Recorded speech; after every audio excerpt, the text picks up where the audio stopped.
All right, so what do we got going on here?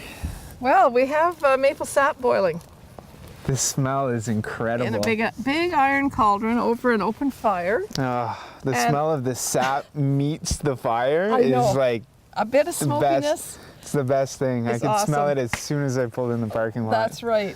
So these iron pots were used by the pioneers Okay. when they came, and they brought these pots from their home country. My family came from Scotland in 1840, Mm-hmm. and they brought them to Canada because they used them for food, Right. for cooking. So not planning on boiling maple syrup. Absolutely not. They didn't know about maple syrup when they came here. Okay. They came, and the Aboriginals had discovered maple sap in the maple trees, and Right. they were kind enough to share that knowledge with the pioneers. So, Wow. so there's the history for you. Now, the maple sap, oh, isn't that lovely? 40-to-1 ratio. So the steam is just an incredible aroma, Yeah. and it's part of the whole experience, especially being outside. Yeah. So for 40 liters of sap, you get One. 1 liter of syrup. That's right. Wow. Yes. So, would you want to learn now about the Aboriginals? I would love to. Let's check it out. Let's check it out.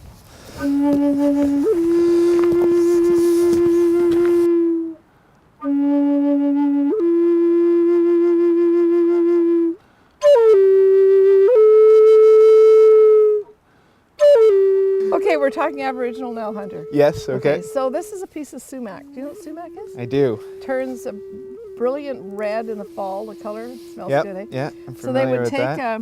take the pit out of that. See Okay. how they have a hole Yeah. in there? And they would take logs like this, and they would just take an axe and hollow them out. Right. Set that on the ground. Put that spout in a tree, and the sap would flow into that. Okay, perfect. Okay, so the women and children did all the maple syrup production then. The men were hunting, right? Right. And the women and children would tap all their trees with this method. Mm-hmm. They then would carry that sap and pour it into big, long wooden troughs. Wow. Okay, so we can't put a fire under that, can we? Right. So instead of putting a fire under the wooden trough, they would have a campfire like this, Yeah. and they would have hot rocks in it. Right. And when the rocks were hot, they Yeah. would put it directly into the sap. Okay. A little bit dirty there, Yeah. a little bit of That's okay. That's charcoal, more, yeah, more flavor. flavor. That's the best And part. as the rocks cooled, they would take them out and keep continually putting Yeah. in hot rocks Right. until the maple sap became maple sugar. Right. The Aboriginals did not make maple syrup Okay. because they didn't have vessels to put it in. Okay. So they made maple sugar instead. Maple sugar, right? So they Huh. boiled it down even more. Right, and then it would keep better for Right, them. Yeah. exactly. Yeah. So it was the maple sugar that the Aboriginals made was a really important food source. Right. It was the first crop of the spring. Yeah. It had the calories to get them through Yeah. the end of the winter and into the spring. Yeah. So it was a really important food source, and then we were lucky enough as pioneers to be taught by them. Cool. So the collection of sap has changed over the years. The Right. pioneers then started making buckets like this and hanging them on the tree. Okay. Okay? Yeah. And then the next type of collection was tin buckets. This one I You know. see though- yeah, you know I've seen these. these ones a couple They're times. still being used in lots of places. Yeah. And then the next collection method is the plastic pipeline. You're right. Right, and that's what we use here at Fulton's. We Yeah. have 400 acres. We have a little over 4,000 taps, and the pipeline is best described as a spider's web Okay. all through the sugar bush. Yeah. So the smaller lines are connected into larger main lines, which takes all the sap into the sugar camp, because of course now we have a building Right. with all the modern production facility Right. in it. Right. So you're not lugging these around No, anymore. not lugging those around anymore. That's too bad. And but- women and children aren't making the syrup anymore. My son makes the syrup now. Yeah. And Nice. he'll be showing us in the sugar camp and teaching you how we make it now. Good. Good. That's right. So we're kind of at the end stage of maple syrup. So when it gets to the right temperature, which is approximately 219.4 degrees Fahrenheit, Yeah. the valve will open automatically and let the syrup into paper filters. Okay. Now this is where I would test it, and I would catch a sample, I would put the maple syrup in this tube, and then I would drop in this hydrometer. And Okay. what the hydrometer is to tell me to make sure I'm at the right density. Okay. And it's measured in bricks. Right. So the appropriate density for maple syrup is approximately 66.6 bricks. Okay. But again, this is kind of the the tail end of the entire process. Right. One of the key things about maple syrup is we're just trying to remove water. Right. And that's what we're doing here today. Right. Like you guys saw earlier, we've got the native way, the Yeah. Aboriginal, we've Yeah, got Pioneer. So now, one of the things we do to remove water is I have what we call a reverse osmosis machine. Okay. And it'll filter out a percentage of the water. Okay. So it'll take out about 70% of the water. Oh, cool. And it is just a water filter. Okay. It's the same machine they use around the world to take salt Oh, and so salt it's water. not without even boiling or anything? Without it's even just boiling. a filter. So it filters it first, but then you still have to boil it. You Okay. have to always have that heat to make sure you make maple syrup. So that RO only makes the process faster, but then it goes in the evaporator behind us. Right. And the evaporator behind us, you know what? As sophisticated as it looks, Yeah. this is essentially a pot on a stove. Okay. I'm doing the exact same thing that you're doing in your kitchen. Yeah. When you're boiling and if there's evaporation, well, I'm doing it here. Right. So we'll go in the large evaporator in the very, very back. It's a very large pan. Yeah. It starts in the large evaporator Okay. and moves through until Right. it gets to the end right here. Yeah. And then again, like I was saying before, when it gets to the appropriate temperature, which is around 219 degrees Fahrenheit, Yeah. the valve opens, and then I can do my testing with Right. the hydrometer and make sure it's right thickness. Right. So it's looking good so far. Looks kind of like a fun job too. It is. And you know what? The smell in Very, here. very like it's therapeutic. Oh, it is. The steam is amazing, and one thing I always tell people, like, it's hard to share the smell, unless you're here Yeah. and experiencing it. The smell in this building is unbelievable.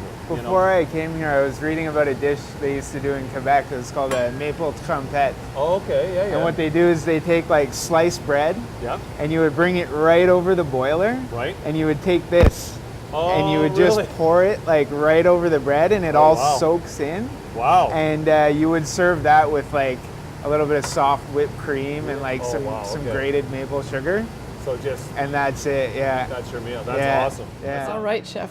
All right, you ready to go? Wow, I'm ready to go. I brought all this wonderful maple products in from Beautiful. Fulton's, and we're at the Almont Riverside Inn and Kitchen. And what magic are we going to do this morning? A Hunter? few things we're gonna do today. We're gonna do candied salmon.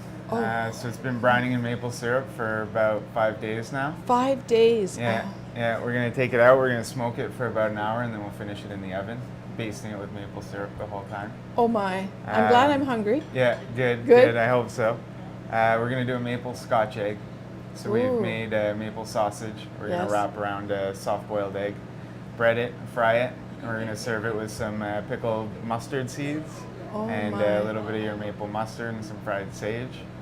We're gonna do a couple desserts today. We're gonna do pot de crème, maple syrup, of course. Mm. Had that before. Yeah, with maple whipped cream, maple Oh, yeah. crumble, maple cookies. There seems to be a theme here. Hunter. Yeah, Oh, yeah, everything's maple on maple today. Good. We're gonna do a maple bread pudding with Oh. caramel and some Yeah, raspberries. had that too. Yeah. That's so, awesome. So yeah, so let's get the salmon. All right, smoking. let's get it going here. Here comes the salmon. 5 days, you said? 5 days, yeah. Anywhere Wow. from 3 to 5 days is usually good with this one. Oh, look at So that. what we have here, it's salt, sugar, brown sugar, water, Yeah. and maple syrup.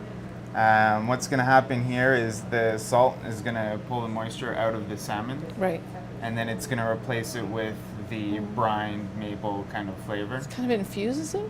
Exactly. Oh, wow. Exactly what it does, and it'll change the texture a little bit. Right. So basically, what we're doing here, it's like salmon jerky. Nice. So it's going to be smoked, it's sweet, it's salty. Wow. Wow. And, Everything good. And it should dry out a little bit. Exactly, all the things you love so much. So what about the brine? Can you use the brine for anything afterwards? After one use of the brine, that's pretty it. much it. So Okay. yeah, it's Yeah. No secondary use no, for it. not with this one. I usually make a big batch though, and then I'll Right. save the brine for a while. Now, where's the salmon from? We get the salmon from Whalesbow. Okay. So it's sockeye salmon. It's from the west coast, Good. and it's sustainably caught. It's gill caught. What's in there? Maple wood chips, Maple wood chips. Of course it would be maple. of course. Look at that. Isn't that amazing? I just soak them for like like 10 minutes before I torch them. This way they don't just catch fire. Yes, that's a good idea. You wouldn't want that happening in the kitchen. No. No. Gotta do what you gotta do in a little kitchen over here. We have to get pretty creative sometimes with our. I'm always amazed with the food that you put out of this little kitchen. Yeah. You know, Yeah. This it's oven not gets a lot of space, but boy, lots of creativity in this what you do. oven gets a pretty good workout for Yes, sure. I bet. All right. So this is an open pan with holes in it. Yeah, exactly. So it's gonna let Lets the smoke in. lets the smoke in. Yeah. You can make one of these with anything at home. Like if you have a colander that fits Oh over a yes, pot, yes. you could do it like that. Very neat. And then how long does it stay on the smoker? On the smoker, we're gonna smoke this one for about an hour. Oh wow. Yeah. I guess I'm on dish duty, am I? That's where I usually am in the kitchen. Yes, please. All right, I'm good at doing dishes, no problem.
Pretty. That's amazing. Well, cheers.